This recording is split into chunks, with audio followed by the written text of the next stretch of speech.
বন্ধুরা, তোমাদের রানী ধারাবাহিকে আগামী পর্বের ভিডিওতে আমরা দেখেছি রানী সমস্ত প্রমাণ জোগাড় করে সে পিঙ্কি বৌদির ফোনে পাঠিয়ে দেয় এবং পিঙ্কি বৌদি সেই ভিডিওটি দেখে সে অবাক হয়ে যায়, কারণ সমস্ত প্রমাণ সে পেয়ে গেছে, জানতে পেরে গেছে। হ্যাঁ বন্ধুরা, পিঙ্কি বৌদি এবং অনিশা মিলে যে এইসব কাজকর্ম করেছে সেটা বাড়ির সবাইকে লাইভ টেলিকাস্ট দেখাবে বলে রানী তাদেরকে ভয় দেখাচ্ছে। হ্যাঁ বন্ধুরা, এইদিকে বাড়ির সবাই যখন খাবার খেতে বসেছে টেবিলে, ঠিক তখন পিঙ্কি বৌদি এক কোণে দাঁড়িয়ে আছে, কারণ সে জানে সে একটা বড় অপরাধ করেছে, কাউকে কিচ্ছু বলতে পারছে না। এইদিকে দুর্জয় উঠে চলে যায়, কারণ তার আজকে সারাদিনে হসপিটালে অনেক কাজ আছে, ওটি আছে এবং সারাদিন অনেক অ্যাপয়েন্টমেন্ট আছে।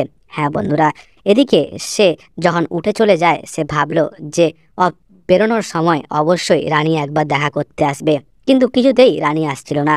সেটাই চিৎকার করে তার মাকে ডাকে এবং বলে যে তার মানি পার্স আর রুমাল খুঁজে দিতে।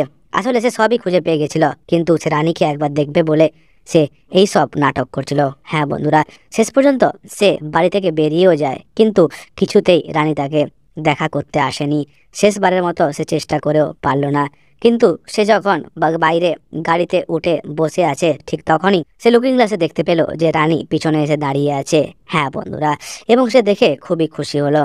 এদিকে যখন দেখলো রানী যে সে হেলমেট পরেনি, তখন এসে হেলমেটটা নিয়ে দুর্জয়ের মাথায় পরিয়ে দিল। হ্যাঁ বন্ধুরা, এটাই হচ্ছে আসল ভালোবাসা রানী এবং দুর্জয়ের মধ্যে।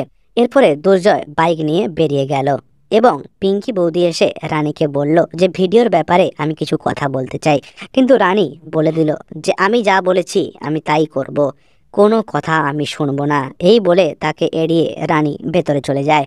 কিছুক্ষণ পর সেখান থেকে পিঙ্কি বৌদি যায় অনিশার কাছে এবং অনিশাকে গিয়ে বলে, এবং সে খুব ভয় পেতে লাগে। কি হবে এইবার সেটা ভেবে তার কপাল দিয়ে ঘাম বেরিয়ে যায়।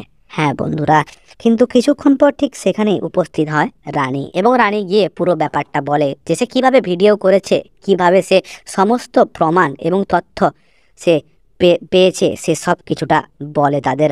কিন্তু অনিশা ভয় পেয়েও সে নিজেকে কনফিডেন্স রাখার জন্য বলছে তুমি যাও, তুমি বাড়িতে যাকে বলার বলে দাও, আমাদের কোনো করতে পারবে না, যে কোনো সময় আমি খেলা পাল্টে দিতে পারি।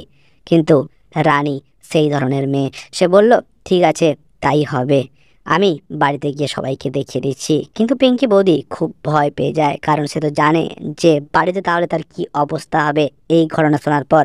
হ্যাঁ বোন, এইদিকে শিখা অর্থাৎ দুর্জয়ের মা ভূমি চ্যাটার্জি ডাক্তারকে নিয়ে উল্টো পাল্টা কথা বলছিল, কিন্তু সে দেখেনি যে পিছনে ভূমি ডাক্তার এসে দাঁড়িয়ে আছে।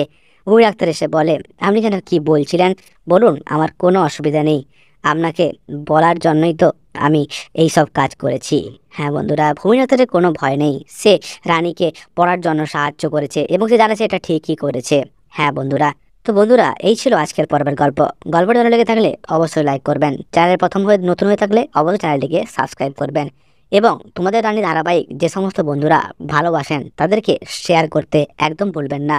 পরবর্তী পর্বে কী হতে চলেছে তা অবশ্যই কমেন্টের মাধ্যমে জানান, এবং পরবর্তী পর্ব দেখার জন্য অবশ্যই চ্যানেলটিকে সাবস্ক্রাইব করে পাশে থাকা বেল আইকনটি প্রেস করে রাখুন সবার আগে ভিডিওটি পাওয়ার জন্য।